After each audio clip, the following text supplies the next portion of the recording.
Hi friends, welcome to Jeno Jemika tasty சமையல். இன்றைக்கி நம்ம ஒரு வெயிட் லாஸ் ஜூஸ் தான் பார்க்க போகிறோம். அது என்னன்னு பார்க்கலாம் வாங்க. அது வந்து வெள்ளை பூசணிக்காய் ஜூஸ் தான். இந்த வெள்ளை பூசணிக்காய் ஜூஸ் நம்ம அல்சருக்கு எடுத்துக்கலாம், வயிறு புண்ணாக இருந்தாலும் எடுத்துக்கலாம், வெயிட் லாஸ்க்கும் ரொம்ப நல்லது. இந்த வெள்ளை பூசணிக்காயில் நம்மளுக்கு நீர்ச்சத்து இருக்குது, நார்ச்சத்து இருக்குது. இதில் அதிக கொலஸ்ட்ரால் இல்லை, அதனால் இதை நம்ம எடுத்துக்கலாம். இந்த ஜூஸ் வாரத்துக்கு 2 தடவை 3 தடவை குடிச்சிங்கன்னா வெயிட் லாஸ் பண்ணுறவங்களுக்கு ரொம்ப ஹெல்ப்ஃபுல்லாக இருக்கும். இப்போ இதை எப்படி செய்கிறதுன்னு பார்க்கலாம் வாங்க. அதுக்கு நான் வெள்ளை பூசணிக்காயில் ஒரு கப் எடுத்திருக்கேன்.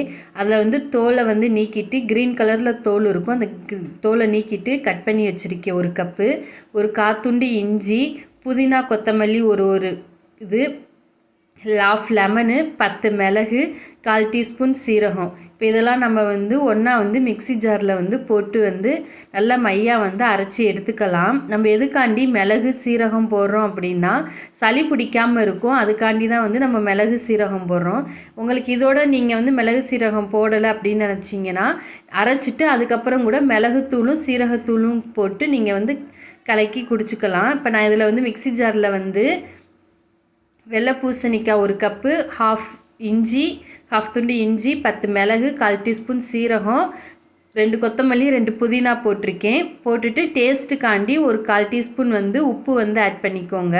உப்பு ஆட் பண்ணிவிட்டு ஒரு 1/4 டம்ளர் மட்டும் தண்ணி ஆட் பண்ணிவிட்டு இதை நல்லா நைஸாக அரைச்சி எடுத்துக்கலாம். பாருங்கள், இந்த மாதிரி நல்லா நைஸாக அரைச்சி எடுத்துக்கோங்க. இதை நீங்கள் ஃபில்ட்ரு பண்ணி எடுத்துக்கலாம், இல்லை அப்படியே குடிக்கிறனாலும் குடிச்சிக்கலாம். இப்போ இதை நான் கிளாஸில் ட்ரான்ஸ்ஃபர் பண்ணிக்கிறேன். இந்த மாதிரி கிளாஸில் ட்ரான்ஸ்ஃபர் பண்ணிவிட்டு நீங்கள் இப்போ கூட இதில் மிளகுத்தூளும் சீரகத்தூளும் ஆட் பண்ணிக்கலாம். நான் அதிலே மொத்தமாக அடித்து எடுத்துக்கிட்டேன். இப்போ இதில் நம்ம எடுத்து வச்சுருக்க ஹாஃப் லெமனை இதில் ஆட் பண்ணிக்கலாம். ஹாஃப் லெமன் ஆட் பண்ணிவிட்டு இதை நல்லா கலந்து விட்டுக்கோங்க. நம்மளுக்கு இப்போ பூசணிக்காய் ஜூஸ் ரெடி ஆயிருச்சு. இந்த மாதிரி குடிக்கிறப்ப நம்மளுக்கு வெயிட் லாஸ்க்கு ரொம்ப ஹெல்ப்ஃபுல்லாக இருக்கும். இதை டெய்லி எடுத்துக்க வேண்டாம், வாரத்துக்கு 2 நாள் 3 நாள் எடுத்துக்கலாம்.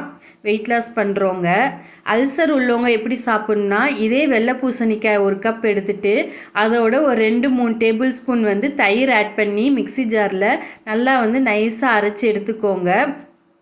நல்லா நைஸாக அரைச்சி எடுத்துகிட்டு இதே மாதிரி வடிகட்டியும் குடிக்கலாம், இல்லைன்னா அப்படியும் கூட நீங்கள் குடிக்கலாம். இந்த மாதிரி குடிச்சிட்டு வந்தீங்கன்னா வயிறு புண்ணெல்லாம் ஆறும், அல்சருக்கும் ரொம்ப நல்லது.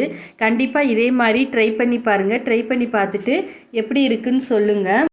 இப்போ தான் எங்கள் சேனலை புதுசாக பார்க்குறீங்கன்னா ஜெனோ ஜெமிகா டேஸ்டி சமையலை சப்ஸ்கிரைப் பண்ணிக்கோங்க. லைக் பண்ணுங்கள், ஷேர் பண்ணுங்கள், கமெண்ட் பண்ணுங்கள். தேங்க்யூ.